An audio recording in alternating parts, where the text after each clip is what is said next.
దైవజనునికి అపాయకరమైన కాలాలు. ఓ తిమోతి, అపాయకరమైన కాలాలు వస్తాయి. ఎవరికి అంటే తిమోతిలకి అపాయకరమైన కాలాలు. ఎవరికి అపాయకరమైన కాలాలు? తిమోతి నీవు తెలుసుకోవాలన్నాడు. అంటే అర్థం ఏంటి? తిమోతికి అపాయం వస్తుంది, అంత్యకాలంలో వస్తుంది. తిమోతిలకు అపాయం అంటే అంత్యకాలములో ఉండబోతున్న తిమోతిలకు అపాయకరమైన కాలం. అంత్యకాలంలో తిమోతిలు ఎవరు? అంత్యకాలంలో పౌలు బోధను అనుసరించబోతున్న వాళ్ళే అంత్యకాలపు తిమోతిలు. ఆ తిమోతిలని మీరు, నేను, మనందరం. మనకు అపాయకరమైన కాలాలు వస్తున్నాయి. క్రైస్తవుల ద్వారానే ప్రమాదాలు. సిగ్గుశరం లేకుండా క్రైస్తవులు పోయి మతోన్మాదులతో చేయగలిపి వాళ్ళని ఇలా ఇబ్బంది పెట్టండి అని వాళ్ళు ఒకటి కావడం ఎంత విడ్డూరం. మతోన్మాదుల నుండి డబ్బులు తీసుకొని వాళ్ళు సెక్యూరిటీ ఏర్పాటు చేసుకోవడం ఎంత విడ్డూరం. ఇంత చేస్తున్నా నేను తప్పు దారిలో నడుస్తున్నానేమో, ఏంటి ఇలాంటి పనులు చేస్తున్నానే అనే జ్ఞానము కూడా వాళ్ళకి రావడం లేదు, గ్రహింపు లేదు. మూర్ఖత్వం వచ్చేస్తే లాజిక్ పనిచేయదు. అన్ని తర్క విరుద్ధంగానే చేస్తూ ఉంటారు. ప్రభునందు పిల్లారా, ఇంకా వాళ్ళకి సమాధానాలు మనం చెప్పటం అవసరం లేదు. ఆ మూర్ఖత్వాన్ని బట్టి అలాగే వాళ్ళు తప్పుదారులు నడిచి నాశనం అయిపోతారు. తమకు తామే శిక్ష విధించుకుంటున్నారు. వారికి సమాధానం చెప్పాలంటే చెప్పొచ్చు, కానీ దానివల్ల ప్రయోజనం లేదు. పిచ్చుకుక్కను ఆర్గ్యూ చేసి కన్విన్స్ చేసే ప్రయత్నం చేసినట్టే.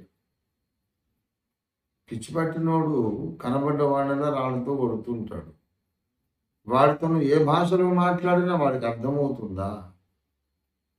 అలాగే తమ్ముడు, అలాగే అన్నయ్య ఇప్పటి నుంచి నా ప్రవర్తన మార్చుకుంటాను అంటాడు. వాడు పిచ్చోడు. వాడు ఈ మూర్ఖులతో మనం మాట్లాడటం వేస్ట్.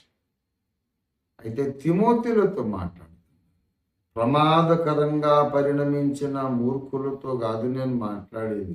ఆ మూర్ఖుల ద్వారా ప్రమాదకరమైన స్థితిలో ప్రవేశించిన తిమోతిలతో మాట్లాడు. వారికి విముఖుడవై.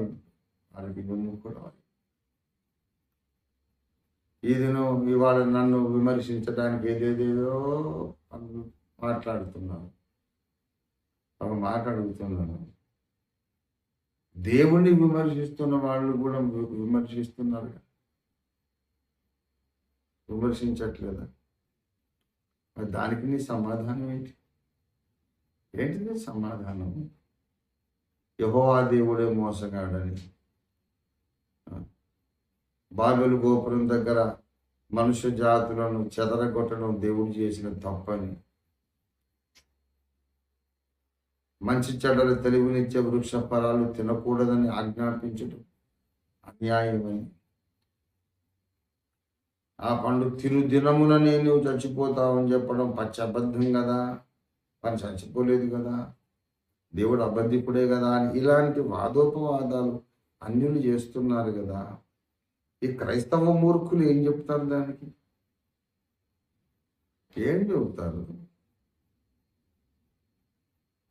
ఒక మనిషి మీద నిష్కారణ ద్వేషం పెట్టుకున్నప్పుడు అతన్ని అవమానించాలి, అతన్ని ప్రాధాన్యతను తగ్గించి మాట్లాడాలి, అతను ఒక నిష్ప్రయోజకుడని ప్రచారం చేయాలి అనే మైండే వచ్చేసిన తర్వాత ఎంత మహాభక్తులైనా అలా చేయొచ్చు.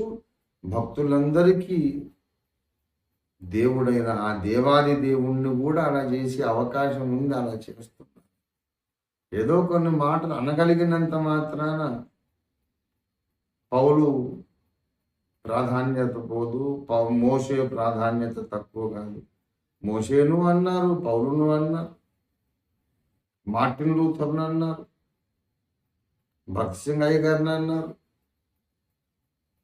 పిఎం సమీలయ్య గారిని అన్నారు, దేవుని చేత బలంగా వాడబడిన ప్రతి భక్తుడిని అన్నారు. అనగలుగుతారు, అదే పెద్ద విషయం కాదు. అన్నంత మాత్రాన భక్త్ సింగ్ గారిని దూషించవచ్చు, కానీ ఈవిడ భక్త్ సింగ్ గారు కాగలడా? పౌలును దూషించగలడేమో, కానీ వీడు పౌలు కాగలడా? మోషేను దూషించవచ్చు, కానీ ఆ కోరహు ఎప్పటికైనా ఒక మోషే కాగలడా? మూర్ఖులు వాళ్ళంటే. అయితే ఇప్పుడు వాళ్ళు మారు మనసు పొందాలని కూడా ప్రార్థన చేయమని నేను చెప్పట్ల, అంత టైం లేదు.